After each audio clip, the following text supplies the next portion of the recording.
Hello everyone. तो आज का हमारा टॉपिक रहेगा इंपॉर्टेंट टॉपिक्स ऑफ इलेक्ट्रोकेमिस्ट्री। मेरे पास काफ़ी सारे कमेंट्स आए थे कि इंपॉर्टेंट क्वेश्चंस बता दो, इंपॉर्टेंट क्वेश्चन बता दो। तो मैंने आज स्टार्ट किया है फिजिकल केमिस्ट्री की इलेक्ट्रोकेमिस्ट्री से। तो यहाँ से मैं आपको इंपॉर्टेंट टॉपिक्स बताना स्टार्ट करूँगी। हर चैप्टर के बताऊँगी, जूलॉजी के भी, बॉटनी के भी एंड फिजिकल, सॉरी, तीनों केमिस्ट्रीज़ के। तो ये जो इलेक्ट्रोकेमिस्ट्री वाला टॉपिक है मैंने इसलिए चूज़ किया क्योंकि मैं अभी भी पढ़ा रही हूँ आपको उस पर।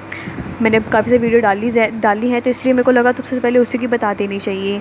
तो लेकिन गाइस मैं आपको एक चीज़ और बता रही हूँ, सबसे इंपॉर्टेंट टॉपिक बताने से पहले ध्यान से बात सुनना और बाद में मेरे को मत बोलना कि जो इंपॉर्टेंट टॉपिक्स हैं हर यूनिवर्सिटी पे अलग अलग बेस्ड होते हैं कि हाँ किस यूनिवर्सिटी में कौन सा इंपॉर्टेंट टॉपिक चलता है, किस में कोई सा, सबकी अपनी अपनी देखने का पॉइंट ऑफ व्यू है।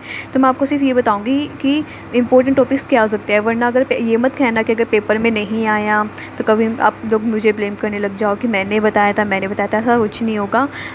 जो मैं बताऊंगी बस वो आपको ऐसे देखना है कि हाँ ऐसे ये इंपॉर्टेंट क्वेश्चंस हैं, वरना पेपर में आपको सब पढ़ के जाने हैं। ठीक है, कहीं मैं एक बार फिर बोल रही हूँ, आप मेरे को बाद में मत बोलना कि जो आपने बताया था वो पेपर में नहीं आया। मैं ये नहीं बता रही हूँ, मैं आपको ये नहीं बता रही हूँ कि जो मैं आपको क्वेश्चन बताऊँगी वही पेपर में आएगा। ये टॉपिक नहीं है मेरा।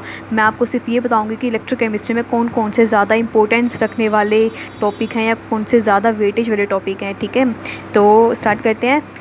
तो इसमें कौन कौन से टॉपिक आते हैं आपके इलेक्ट्रोकेमिस्ट्री में। इलेक्ट्रोकेमिस्ट्री में सबसे पहला आपका इंपॉर्टेंट टॉपिक आता है एक ZnSO4 redox reaction in single beaker, जिसमें हम तो 11th में पढ़ते हैं इलेक्ट्रोकेमिस्ट्री में, जिसमें पूरी पूरी आपको एक सेल दी हुई है, गिवन सेल है। वो इतनी इंपॉर्टेंट नहीं है, हाँ लेकिन उससे अगला वाला जो टॉपिक है इलेक्ट्रोकेमिकल सेल, लिख देते हैं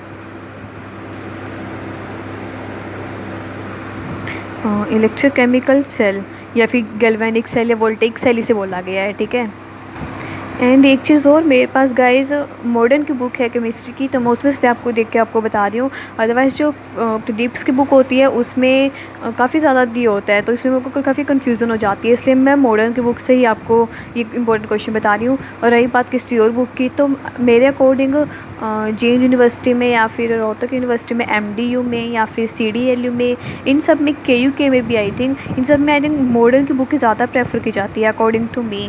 तो इसलिए मैं आपको उसमें से टॉपिक बता रही हूँ, अदरवाइज़ टॉपिक तो सभी भी सेम है। तो बस मैं वो बुक यूज़ करती हूँ, तो मैं आपको उसमें से टॉपिक बता रही हूँ। तो टॉपिक आगे पीछे हो सकते हैं लेकिन टॉपिक तो वही सेम मिलेंगे। ठीक है, तो पहला इंपॉर्टेंट टॉपिक है यहाँ पे इलेक्ट्रोकेमिकल सेल, जो कि हमने 11th में पढ़ा हुआ है। मोस्ट इंपॉर्टेंट है, मोस्ट ईजी है। ठीक है, तो इसके बाद लगातार सेल्स आती हैं, कुछ डैनियल सेल, इलेक्ट्रोलिटिक सेल, ये सारे भी इंपॉर्टेंट हैं। लेकिन इसमें इतना वो नहीं है, इसमें आपको सिर्फ एक पढ़ना है, नॉलेज होनी चीज़ के बारे में। ठीक है, अगर ये पढ़ पाओगे ना इजीली, तब जाके थोड़ा आप आगे चल पाओगे। ठीक है, इंपॉर्टेंट है लेकिन इतना नहीं बोल सकते। हाँ, लेकिन एक नंबर में क्वेश्चन आते हैं ना, जैसे आठ क्वेश्चन आते हैं एक मार्क्स के, तो उसमें क्वेश्चन पूछा जा सकता है व्हाट इज़ डैनियल सेल या व्हाट इज़ इलेक्ट्रोलिटिक सेल। तो एक और क्वेश्चन आता है इसमें, what is electrochemical cell and electrolytic cell में डिफरेंस पूछा जाता है। ये भी 1 या 2 नंबर में पूछा जा सकता है। इलेक्ट्रोकेमिकल सेल और इलेक्ट्रोलिटिक सेल के बीच में डिफरेंस आता है। ठीक है, तो बाकी तो आपको पता ही है। एंड उसके बाद एक टॉपिक आता है आपकी बुक में, इलेक्ट्रोड पोटेंशियल। जो इलेक्ट्रोड पोटेंशियल है ना, इसकी डेफिनेशंस भी 1 या 2 नंबर में आसानी से पूछी जा सकती है। ठीक है, बिल्कुल आसानी से, क्योंकि इसमें कुछ ये है कि इलेक्ट्रोड पोटेंशियल किन की बातों पर डिपेंड करता है, कुछ ऐसे टॉपिक्स हैं, तो ये भी कर लेना।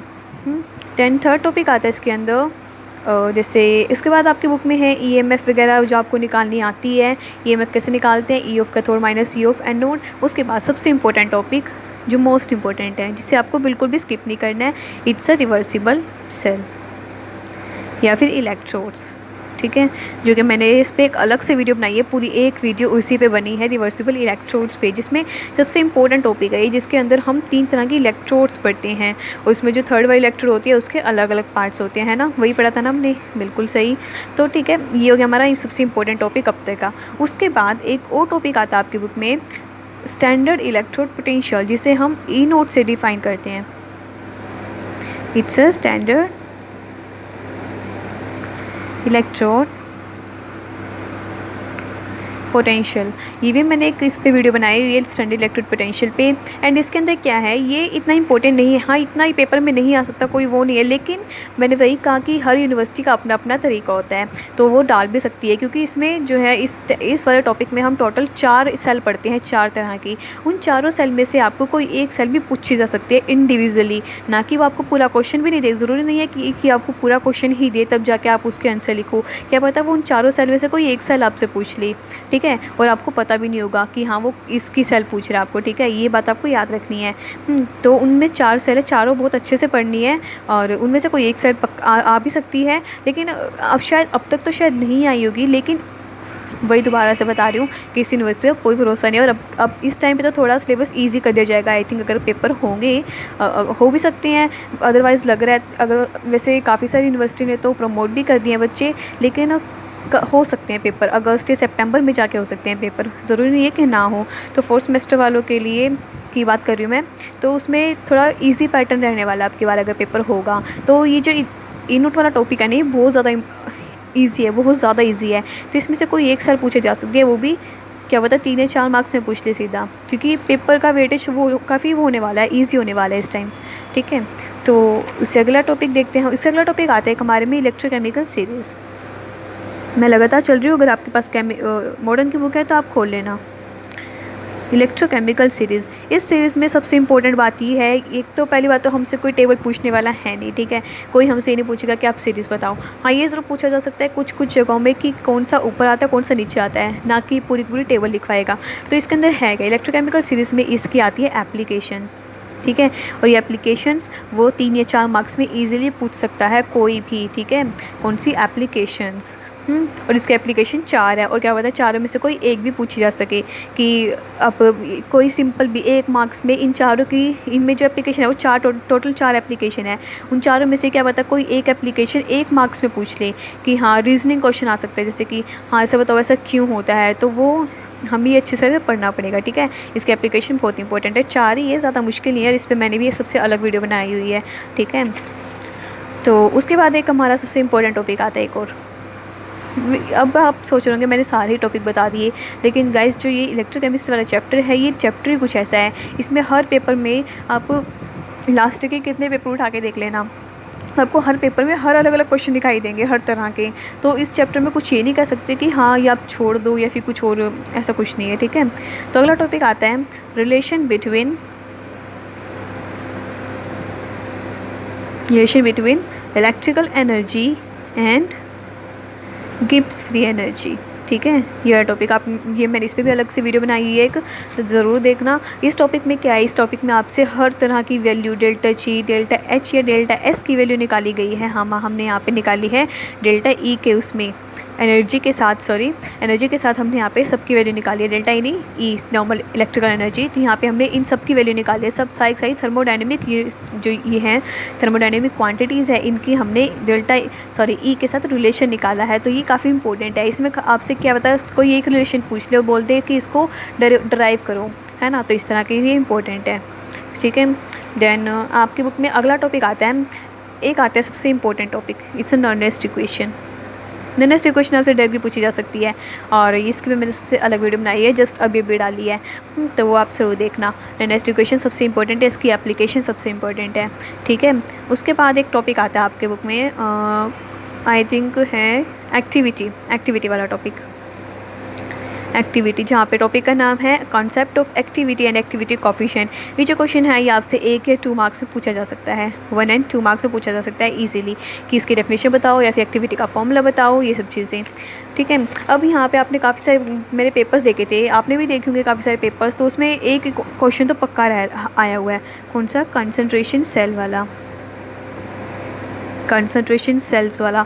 और ये इंपॉर्टेंट, ये वाला टॉपिक है ना इतना ज़्यादा इंपॉर्टेंट है कि इससे हर बार इससे क्वेश्चन आया हुआ है, क्योंकि टॉपिक इतनी बड़ा है। इस टॉपिक में सबसे पहले हम क्या पढ़ते हैं कि कंसंट्रेशन सेल ट्रांसपोर्ट के साथ और बिना ट्रांसपोर्ट के साथ, फिर ट्रांसपोर्ट के साथ, जो बिना ट्रांसपोर्ट के साथ है उसमें अलग अलग चीज़ें, 2 और चीज़ें पढ़ाई जाती है ना। तो ये टॉपिक इतना ज़्यादा लंबा है, तो इसमें से कोई भी एक सिंगल टॉपिक उठा के दे दिया जाता है इस टॉपिक में से, कोई भी एक पार्ट उठा के दे दिया जाता है, ठीक है। इतना ज़्यादा इंपॉर्टेंट है ये। हाँ, मैंने इसकी वीडियो भी नहीं डाली है, अगर आप मुझे कमेंट करके बताओगे कि आपको इसकी वीडियो चाहिए तो मैं ज़रूर डालूँगी। ऐसा मैं इसलिए बोल रही हूँ क्योंकि मैंने अभी जो वीडियो डाली थी उस पर कोई रिस्पॉन्स नहीं आया। आई थिंक अभी शायद किसी को चाहिए नहीं, सबको यही लग रहा है कि पेपर नहीं होंगे, तो इतने फ़ायदा नहीं है डालने का जब तक कोई देखे ही नहीं गा। तो आप मुझे कमेंट करके बता देना कि आपको कंसंट्रेशन सेल पे टॉपिक पे वीडियो चाहिए या नहीं चाहिए, तो मैं डाल दूँगी, क्योंकि मेरा सिर्फ यही टॉपिक रिमेन है यूट्यूब पे, बाकी मैंने पूरी इलेक्ट्रोकेमिस्ट्री डाल रखी है, ठीक है। तो उसके बाद हमारा 10 टॉपिक आता है पोटेंशियोमीट्रिक टाइट्रेशन। ये हमारा लास्ट टॉपिक है, पोटेंशियोमीट्रिक टाइट्रेशन। जो ये लास्ट टॉपिक है इसकी मैंने वीडियो डाली हुई है, तो मेरा सिर्फ यही टॉपिक बचता है यूट्यूब पे। अगर आपको चाहिए तो आप बता देना, मैं दोबारा से बोल रही हूँ। तो अब आता है पोटेंशियोमीट्रिक टाइट्रेशन। इस टॉपिक के अंदर इस टॉपिक के अंदर हम टोटल 3 तरह की टाइट्रेशंस पढ़ते हैं। उन 3 तरह की टाइट्रेशन जो है बिल्कुल जो अभी हमने टॉपिक लिखे हैं ना, इनमें से किसी भी टॉपिक से मैच करती है वो कोई भी एक टॉपिक। लाइक हम यहाँ पे जब रिवर्सिबल सेल पढ़ेंगे तो रिवर्सिबल सेल से ये काफ़ी ज़्यादा मैच करती है, इसके काफ़ी ज़्यादा यूज़ होता है इसमें रिवर्सिबल इलेक्ट्रोड्स वाले टॉपिक का। तो ये टॉपिक ऐसे ही इंपॉर्टेंट हो जाता है क्योंकि इसमें रिवर्सिबल इलेक्ट्रोड्स वाले कुछ सेल यूज़ होते हैं। लाइक इसमें कैल्मर इलेक्ट्रोड यूज़ होती है, हाइड्रोजन इलेक्ट्रोड भी यूज़ की जा सकती है, कुछ इस तरह की इलेक्ट्रोड यूज़ होती है इसके अंदर। जो मैंने वीडियो बनाई है आप ज़रूर देख लेना, और काफ़ी इंपॉर्टेंट टॉपिक है क्योंकि मैंने कहा क्योंकि अभी जो पोटेंशियोमीट्रिक टाइट्रेशन है वो रिवर्सिबल इलेक्ट्रोड से काफ़ी कनेक्टेड है। इसमें रिवर्सिबल इलेक्ट्रोड्स की कुछ इलेक्ट्रोड यूज़ होती हैं, इसलिए इंपॉर्टेंट टॉपिक है ये। उसमें 3 तरह की टाइट्रेशन आती है जिसमें से आपसे कोई एक टाइट्रेशन पूछी जा सकती है, साथ में इसकी है कुछ एडवांटेजेस, ठीक है। और तो यहाँ पे हमारा पूरा टॉप चैप्टर होता है कंप्लीट। तो देखा जाए तो मैंने यहाँ पे सारे टॉपिक लिख दिए हैं, लेकिन एक और टॉपिक बचता है, it's a liquid junction potential. कौन सा है? Liquid junction potential. ये वाला टॉपिक है ना गाइस, ये वाला टॉपिक इतना इम्पोर्टेंट नहीं है, लेकिन जो लिक्विड जंक्शन पोटेंशियल वाला टॉपिक है ना, ये कंसंट्रेशन सेल से काफ़ी ज़्यादा कनेक्टेड है, ठीक है। तो इसलिए सिर्फ एक बार रीडिंग कर लेना, ठीक है। तो यहाँ पर हमारा चैप्टर होता है ख़त्म। इसके इंपॉर्टेंट क्वेश्चन आपको कि मैंने सारे लिख दिए, लेकिन ये सही सच है कि ये सारे क्वेश्चन इंपॉर्टेंट है, ठीक है। तो अगर आपको इसमें से किसी पे भी कोई डाउट हो तो मैं आपको ज़रूर बताऊँगी। आप मुझे उस वीडियो में कमेंट कर देना, जिस भी टॉपिक में आपको कोई दिक्कत आ रही है उसकी वीडियो में आप कमेंट कर देना। और अगर कंसंट्रेशन सेल पर आपको कोई टॉपिक पर वीडियो चाहिए तो आप प्लीज़ मुझे कमेंट कर देना। Bye bye.